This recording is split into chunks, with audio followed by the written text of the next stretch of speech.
Discours. Mes chers amis, laissez-moi vous dire du fond de mon âme, avec un cœur rempli de l'Évangile et une voix élevée par l'Esprit de Dieu, que les anges sont réels. Pas ceux que vous voyez à la télévision ou dans les dessins animés, mais les puissants messagers de Dieu, des êtres spirituels puissants envoyés par le Seigneur pour réconforter, guider, protéger et servir ceux qui lui appartiennent. Et ce soir, je veux parler avec urgence et clarté de 7 signes qu'un ange est à vos côtés, non pas simplement par fascination ou curiosité, mais pour que vous puissiez reconnaître la grâce de Dieu travaillant intimement dans votre vie. Oui, dans votre vie, là où vous êtes. Et le premier signe est la protection divine, car il y a des moments où vous avez été protégé du mal sans même le savoir. La voiture qui a dévié juste à temps, la maladie qui est passée, le danger qui a soudainement disparu. Ce n'étaient pas des coïncidences, c'étaient les saints anges de Dieu placés par son commandement pour protéger ses enfants. Comme le déclare le psaume 91, « Il donnera ordre à ses anges de te garder dans toutes tes voies. » Et le deuxième signe est une guidance inexpliquée quand vous ne saviez pas où vous tourner, ni la force de continuer. Mais d'une manière ou d'une autre, l'étape suivante est apparue. D'une manière ou d'une autre, la paix a rempli votre cœur. D'une manière ou d'une autre, la bonne personne est arrivée au bon moment. Et je vous dis, cela a peut-être été l'ange du Seigneur qui vous a poussé en avant dans votre esprit, vous alignant avec le but divin de Dieu. Parce que notre Seigneur n'est pas un Dieu de confusion, mais de paix et de direction. Et il envoie ses messagers pour marcher avec nous-mêmes à travers la vallée de l'ombre de la mort. Le troisième signe est les messages dans les rêves et les visions. Pas tous les rêves, mes amis, mais ces rares moments où Dieu parle clairement, sans équivoque, comme il l'a fait avec Joseph, l'avertissant de fuir avec Marie et le bébé Jésus. Et j'ai connu des gens, des hommes et des femmes pieux qui témoignent de ce genre de rencontres.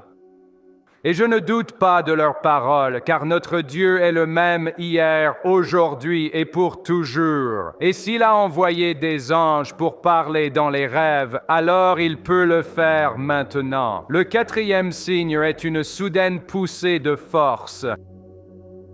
Quand vous êtes submergé, épuisé, même désespéré, et pourtant vous vous retrouvez soulevé, porté en avant, capable de supporter ce que vous n'auriez jamais cru possible. Et vous dites, comment ai-je traversé cela? Et je vous dis, le Seigneur a peut-être envoyé son ange pour vous fortifier, tout comme il l'a fait pour Élie sous le genêt et pour notre Sauveur dans le jardin de Gethsémani. Oui, même Jésus a été assisté par des anges. Le cinquième signe, et c'est puissant, est la présence de la paix au milieu du chaos. Quand le monde s'effondre autour de vous, quand toute logique dit que vous devriez avoir peur, mais là vous êtes calme, imperturbable, avec une tranquillité dans votre âme qui ne peut être expliquée. Et cette paix, mon ami, peut très bien être la marque de l'ange de Dieu à vos côtés, gardant votre cœur, vous rappelant qui tient votre avenir, car Philippiens 4 dit que la paix de Dieu gardera votre cœur et votre esprit en Jésus-Christ. Et ce gardiennage de cette paix, c'est la guerre angélique en action. Le sixième signe est l'aide des étrangers. Oui, des étrangers, car Hébreux 13, verset 2 nous dit de ne pas oublier d'accueillir les étrangers, car en le faisant, certains ont accueilli des anges sans le savoir. Et j'ai entendu des témoignages et vu des histoires, oui, j'en ai vu, où quelqu'un est apparu de nulle part, a offert de l'aide, un trajet, un mot, puis a disparu. Et vous vous demandez, était-ce un ange? Et la réponse pourrait très bien être oui, car Dieu les envoie encore en temps de besoin, quand le croyant crie et que Dieu répond. Et enfin, le 7e signe est une fin croissante pour les choses de Dieu. Maintenant, vous ne pensez peut-être pas que cela soit angélique, mais ça l'est, parce que les anges dirigent constamment les gens vers le trône, pas vers eux-mêmes, pas vers des signes, mais vers l'agneau qui a été immolé et qui règne pour toujours. Et lorsque vous commencez à avoir faim de justice, lorsque la Bible prend vie, lorsque le culte vous émeut d'une manière qu'il ne l'a jamais fait auparavant, il se peut qu'un ange éveille votre esprit, vous encourage, vous rappelle la sainteté et la gloire du Dieu qui vous aime. Oui, t'aimes tellement.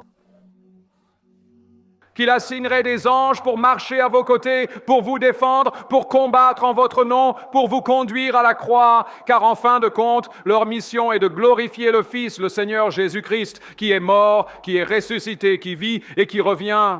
Et donc, je vous dis ce soir, ces signes ne sont pas destinés à divertir ou à distraire, mais à éveiller, pour émouvoir votre cœur à la repentance et à l'adoration, pour vous rappeler que vous n'êtes pas seul et que le ciel est plus proche que vous ne le pensez. Et je vous implore maintenant, ne pas ignorer les signes, ne pas endurcir votre cœur, mais ouvrir vos yeux à la main invisible de Dieu, car le royaume est réel, l'éternité est réelle. Et les anges, oh oui, ils sont réels, et ils sont près de